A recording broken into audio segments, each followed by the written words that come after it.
Ma copine a hurlé, t'es trop pot de colle. Laisse-moi respirer, tout ça parce que je lui ai demandé où elle était à 3 heures du matin, alors j'ai dit, ok, j'ai bloqué son numéro, j'ai fait mes valises pendant qu'elle dormait et j'ai déménagé à l'autre bout de la France sans dire un mot. 3 ans plus tard, elle m'a retrouvé, mais moi, homme de 26 ans, je me souviens encore du moment exact où tout a basculé, c'était un jeudi à 3 heures du matin, je me suis réveillé et elle n'était pas au lit, ce n'était pas la première fois mais là quelque chose clochait, son téléphone n'arrêtait pas de vibrer en bas à cause des notifications. Je lui ai envoyé un SMS, « Salut, ça va? T'es où ?» Une question simple non. Juste un copain inquiet qui prend des nouvelles à 3 heures du matin alors que sa copine depuis 2 ans a disparu sans prévenir, mais mon téléphone a explosé avec un appel 30 secondes plus tard, « Tu es sérieux là ?» Elle hurlait, vraiment elle hurlait, « Tu me fliques à 3 heures du matin. Tu as une idée d'accent grave quel point tu es étouffant ?» J'ai répondu, « Je viens de me réveiller et tu n'étais pas là. » Je me suis inquiété, elle a coupé, « Non, tu es un maniaque du contrôle, c'est exactement de ça dont je parle, tu es toujours sur mon dos, toujours à poser des questions, toujours besoin de tout savoir, je n'en peux plus, mon cerveau était encore dans le brouillard du sommeil, faire quoi ?» Elle a crié, « T'es trop collant, j'ai besoin d'espace, bon sang pourquoi tu ne peux pas juste me laisser de l'espace ?» Et elle a raccroché. Je suis resté assis dans notre appartement dans le noir, téléphone à la main, 2 ans ensemble, 8 mois de vie commune et j'étais trop collant pour avoir demandé où elle était à 3 heures du matin, quelque chose s'est éteint en moi comme un interrupteur, j'ai regardé l'appartement, la plupart des meubles venaient de mon ancien logement, le bail était à mon nom car elle n'avait pas de dossier solide ni de garant, je payais 70% de tout parce qu'elle enchaînait les périodes de chômage depuis 6 mois. D'accord, j'ai dit à voix haute dans la pièce vide. Elle est rentrée à 6h23 du matin, j'ai fait semblant de dormir, elle s'est glissée dans le lit comme si de rien n'était, empestant la cigarette et autre chose que je ne voulais pas identifier, son téléphone n'arrêtait pas de vibrer. J'ai attendu qu'elle soit complètement partie dans son sommeil puis je me suis mis au travail. J'ai appelé mon patron à 8h, urgence familiale, je dois poser mes congés à partir d'aujourd'hui, il a été compréhensif, m'a demandé si ça allait, j'ai dit que j'expliquerais plus tard même si je ne comptais pas le faire. J'ai appelé mon meilleur pote qui me devait une tonne de service, j'ai besoin de ta camionnette et de tes bras aujourd'hui, je paie l'essence et je t'offre ce que tu veux, il est arrivé à 10h, elle dormait encore profondément, probablement la gueule de bois après peu importe ce qu'elle avait fait toute la nuit. On a fait vite, chaque meuble qui m'appartenait a fini dans le camion, mes fringues, mon électronique, mes ustensiles de cuisine, tout. Mon pote n'a pas posé de questions, il a juste chargé les cartons. J'ai laissé ses affaires, ses vêtements, son maquillage, ce lisseur hors de prix qu'elle voulait absolument et que j'avais payé, j'ai même laissé le lit puisqu'elle dormait dedans, plus mon problème. J'ai pris tous mes papiers, acte de naissance, passeport, tout. J'ai résilié les contrats d'électricité et d'internet à mon nom directement sur mon téléphone pendant que mon pote conduisait le dernier chargement vers son box de stockage. Je suis allé à la banque, on avait gardé des comptes séparés, Dieu merci, mais je lui faisais des virements instantanés pour les courses et l'essence chaque semaine, j'ai annulé les bénéficiaires, supprimé l'appli, changé de numéro chez l'opérateur, nouvelle carte SIM, nouveau numéro, terminé. Ensuite j'ai fait un truc dingue, vous vous souvenez que je prévoyais de la demander en mariage? Ouais j'étais aussi stupide que ça, j'avais une bague et tout, 3800 € économisés sur un an, je suis retourné directement chez le bijoutier, j'ai expliqué la situation, j'ai perdu un peu au change mais je suis ressorti avec 2800 € en liquide.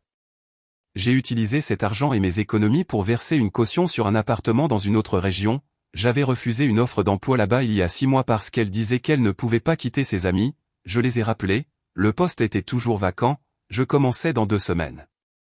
Toute l'opération a pris 11 heures, à 21h j'étais parti, pas de mots, pas d'explications, pas d'au revoir, elle voulait de l'espace, elle a eu l'espace infini. J'ai bloqué son numéro avant même que la nouvelle carte SIM ne soit activée, je l'ai bloqué partout, réseaux sociaux, mais, tout, j'ai bloqué ses amis, sa sœur, tout le monde. J'ai dormi chez mon pote cette nuit-là, il me regardait comme si j'avais perdu la tête, ça va mec, ouais, j'ai dit, et bizarrement c'était vrai, je ne ressentais rien, juste que c'était fini.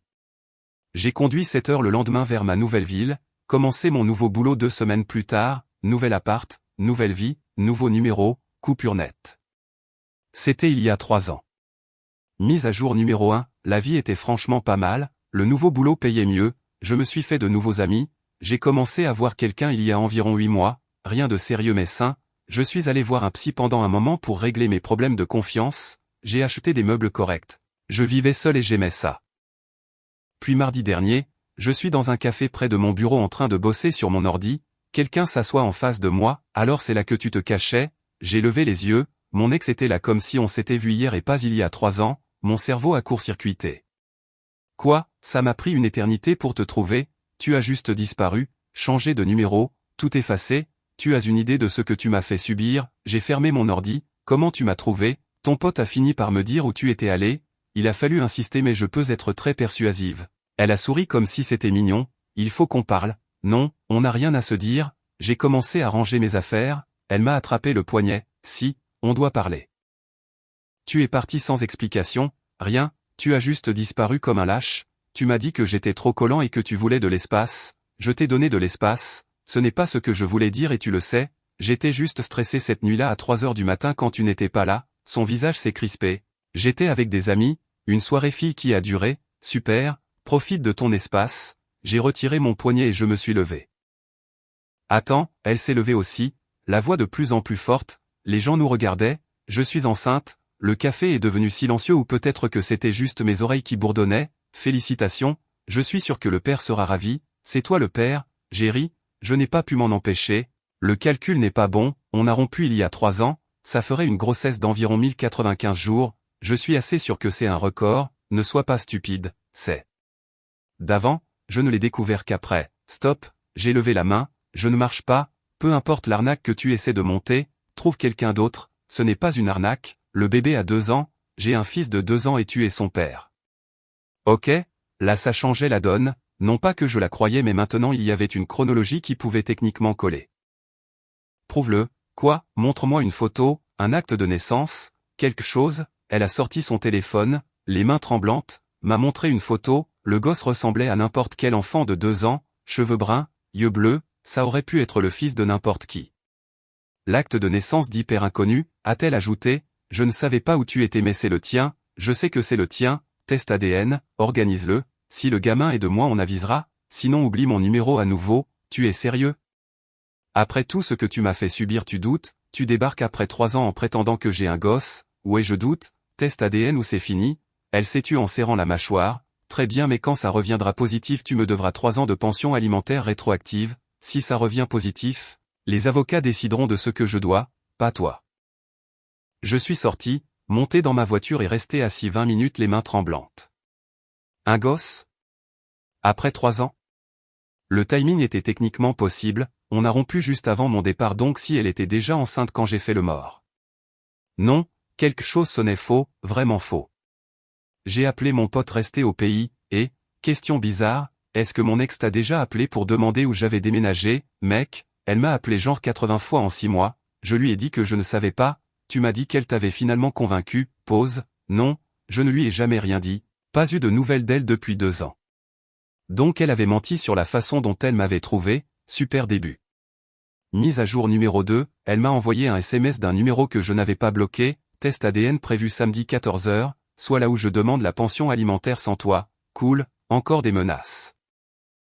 J'ai répondu, envoie l'adresse et le nom du labo, je vérifierai que c'est légitime.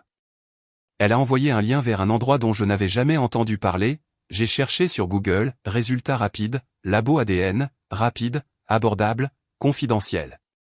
Des signaux d'alarme partout, le site avait l'air louche, les avis étaient soit 5 étoiles soit 1 étoile, rien entre les deux.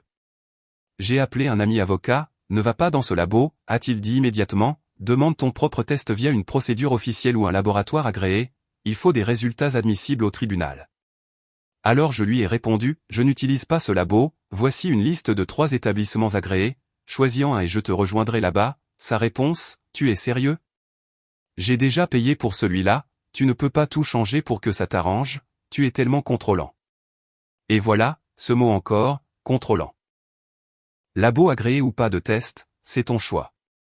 Elle m'a appelé 12 fois, je n'ai pas répondu.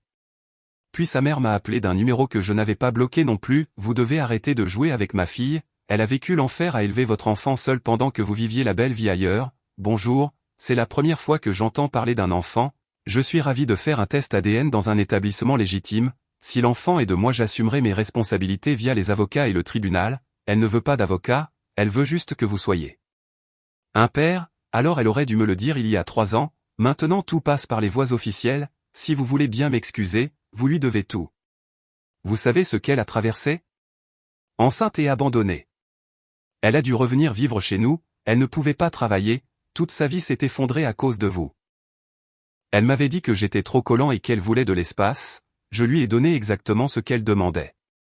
Elle avait peur, elle ne savait pas comment vous dire pour le bébé, vous l'avez traumatisé avec votre jalousie maladive et votre besoin de contrôle.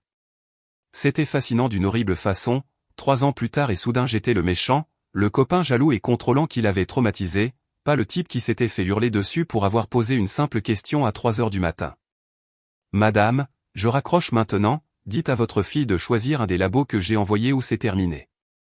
Elle en a choisi un.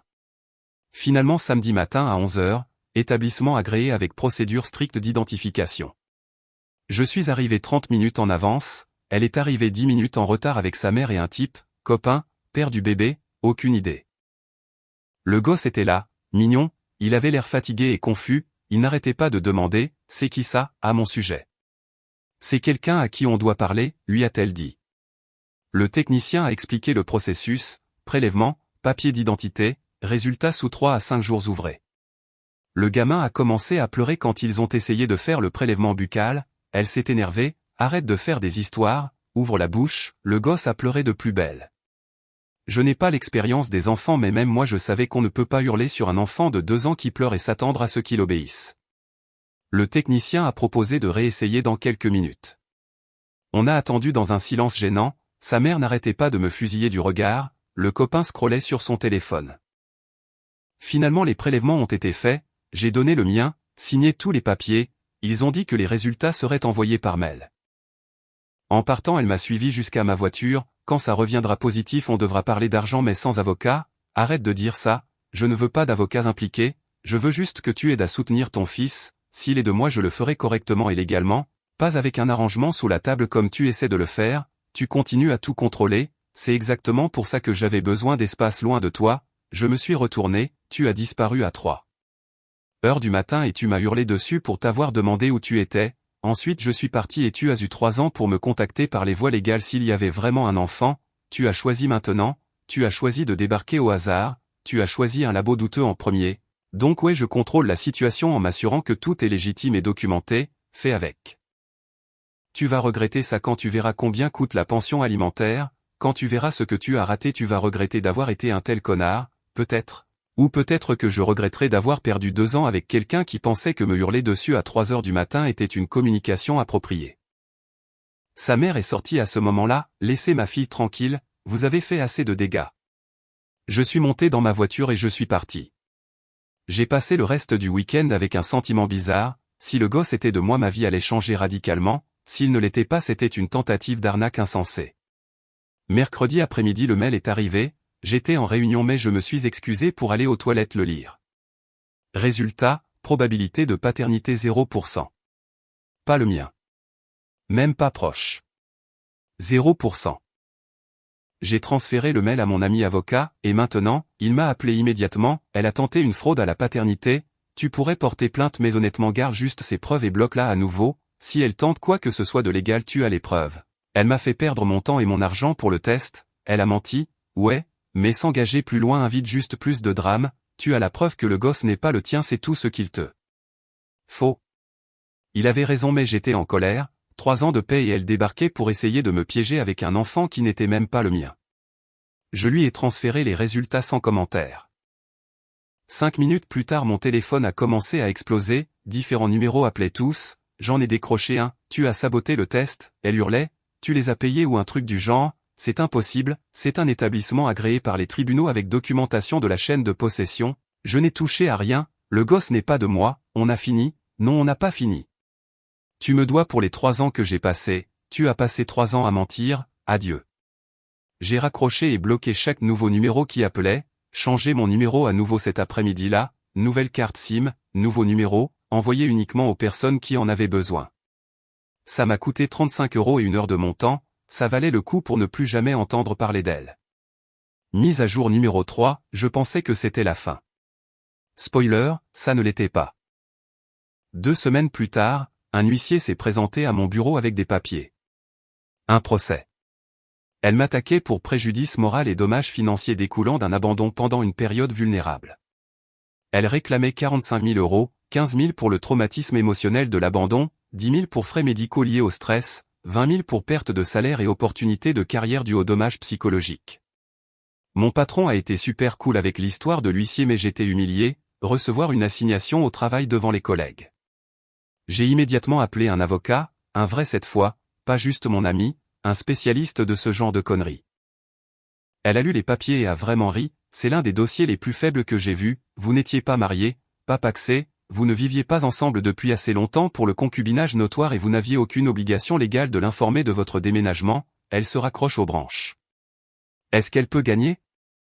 Très peu probable mais on doit répondre et se défendre, ça va vous coûter un peu d'argent mais probablement moins que ce que ce cirque vous coûterait émotionnellement. Ça m'a coûté 2500 € d'avance pour l'avocate, peu importe je voulais que ce soit fait correctement. L'avocate a envoyé une réponse incluant le test ADN montrant que l'enfant n'était pas de moi, la documentation prouvant qu'elle avait essayé d'utiliser un labo non certifié en premier, les relevés de SMS où elle me traitait de contrôlant, j'avais gardé les captures d'écran, et la preuve que j'avais un emploi stable et des raisons légitimes de déménager.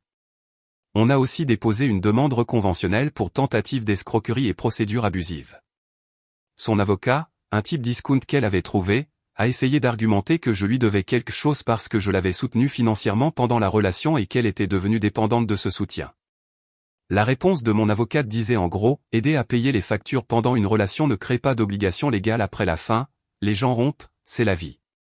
L'affaire a traîné pendant 6 semaines. La phase de découverte des preuves était intéressante, elle devait fournir des preuves de ses problèmes médicaux liés au stress, elle a soumis quelques factures de psy et des reçus pour des anxiolytiques. Mon avocate a trouvé ses réseaux sociaux, elle avait oublié de les mettre en privé, des posts datant de 2 semaines après mon départ la montraient en train de faire la fête, concert, bar. Je vis ma meilleure vie enfin, disait une légende, une autre, célibataire et libre, Dieu merci c'est fini, ça ne criait pas exactement le traumatisme de l'abandon. On s'est présenté au tribunal pour l'audience, elle portait une robe conservatrice, avait l'air triste, s'essuyait les yeux, sa mère était là pour le soutien, le copain n'était pas là. Son avocat a commencé, toute une histoire larmoyante sur la façon dont je l'avais émotionnellement abusée pendant notre relation en étant possessif et contrôlant puis cruellement abandonné quand elle avait le plus besoin de moi. Le juge a demandé, est-ce que votre cliente a tenté de le contacter par les voies légales, déposer une main courante pour disparition, son avocat a bégayé, eh bien non, mais, savait-elle où il travaillait, où il avait grandi, les contacts de sa famille, elle a essayé de le trouver mais il l'avait bloqué. Bloquer sur les réseaux sociaux n'est pas la même chose qu'être inatteignable par les moyens légaux, continuez. Ils ont essayé de faire marcher l'histoire de la grossesse même si l'ADN prouvait que le gosse n'était pas de moi, prétendant que j'avais causé une détresse émotionnelle pendant cette période vulnérable indépendamment de la paternité. Le juge n'était pas impressionné. Puis mon avocate a présenté notre version, chronologie simple et claire, on est sortis ensemble, on a vécu ensemble, je payais la plupart des factures, elle est restée dehors jusqu'à 6 h du matin et m'a hurlé dessus pour avoir demandé où elle était à 3 h, j'ai légalement mis fin à notre cohabitation en retirant mes affaires de mon appartement, j'ai déménagé pour une opportunité professionnelle. 3 ans plus tard elle m'a tendu une embuscade avec une fausse revendication de paternité, une fois prouvée fausse elle a intenté un procès frivole. Mon avocate a présenté les posts sur les réseaux sociaux la montrant vivre sa meilleure vie des semaines après mon départ, présenté les SMS où elle me traitait de contrôlant, présenté les résultats ADN. Le juge avait l'air fatigué, madame, les gens mettent fin à leur relation, parfois soudainement, ce n'est pas illégal. Vous n'étiez pas mariés, vous n'aviez pas d'enfants ensemble, ils n'avaient aucune obligation légale de maintenir le contact ou de fournir un soutien après la fin de la relation. Votre plainte pour abandon n'a aucun fondement juridique. Mais il est juste parti.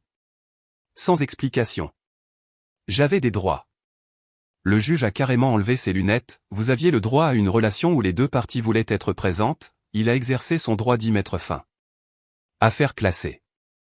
Puis il a regardé notre demande reconventionnelle, quant à la tentative de fraude à la paternité, je suis enclin à croire qu'il y a eu une tentative de tromperie, cependant je ne vois pas d'intention malveillante atteignant le niveau criminel, je condamne la plaignante à payer les frais de justice du défendeur, 2500 €. Elle a halté, je n'ai pas 2500 €, vous auriez dû y penser avant d'intenter un procès abusif, vous avez 90 jours. À l'extérieur du tribunal sa mère a commencé à me crier dessus, vous avez ruiné sa vie. Elle a dû revenir à la maison, elle croule sous les dettes, tout ça parce que vous ne pouviez pas gérer une vraie femme, votre fille m'a hurlé dessus pour avoir demandé où elle était à 3 heures du matin, a menti sur le fait d'avoir mon enfant, a essayé de m'arnaquer avec un faux test ADN et m'a ensuite poursuivi quand ça n'a pas marché, elle a ruiné sa propre vie, j'ai juste refusé d'en faire partie, elle vous aimait, elle aimait les 70% des factures que je payais, il y a une différence. Mon avocate m'a tiré avant que je puisse en dire plus, n'entrez pas dans son jeu, vous avez gagné, partez. Dans la voiture je me sentais vide, pas heureux, pas triste, juste fatigué. Toute cette histoire m'avait coûté du temps, de l'argent, de l'énergie émotionnelle, 3 ans de paix perturbée parce qu'elle pensait pouvoir me manipuler une fois de plus. Les 2500 € de frais de justice qu'elle me devait? Jamais vu un centime. Elle a déposé un dossier de surendettement 6 mois plus tard, je l'ai appris par mon ami avocat qui gardait un œil sur le dossier par curiosité. Aux dernières nouvelles, par la rumeur d'un ami commun qui ne connaissait pas notre histoire, elle était retournée dans notre ville natale, fiancée à un type et racontait apparemment toujours aux gens que je l'avais abandonnée quand elle avait le plus besoin de moi. Certaines personnes n'apprennent jamais, ne prennent jamais leurs responsabilités, restent juste amères et pensent que tout leur est dû pour toujours. Quant à moi, j'ai changé de numéro une dernière fois après le procès, supprimé tous les réseaux sociaux sauf un compte privé avec genre 15 personnes dessus, rendu aussi difficile que possible le fait d'être trouvé. Je suis avec ma copine depuis 1 an maintenant, relation saine, vraie communication, quand elle sort tard elle m'envoie un SMS, quand je demande où elle est elle me le dit sans hurler qu'elle est contrôlée, il s'avère que c'est possible, qui l'eût cru? Je ne lui ai jamais raconté toute l'histoire, peut-être un jour. Pour l'instant c'est juste un chapitre bizarre de mon passé, la fois où mon ex a essayé de me piéger avec un bébé 3 ans après que je l'ai ghosté et où je me suis retrouvé au tribunal pour abandon. J'ai toujours les documents du tribunal, je les garde juste au cas où elle essaierait à nouveau, la preuve que je ne lui devais rien, et que je ne lui dois rien maintenant. Tu veux de l'espace? Fais attention à ce que tu souhaites.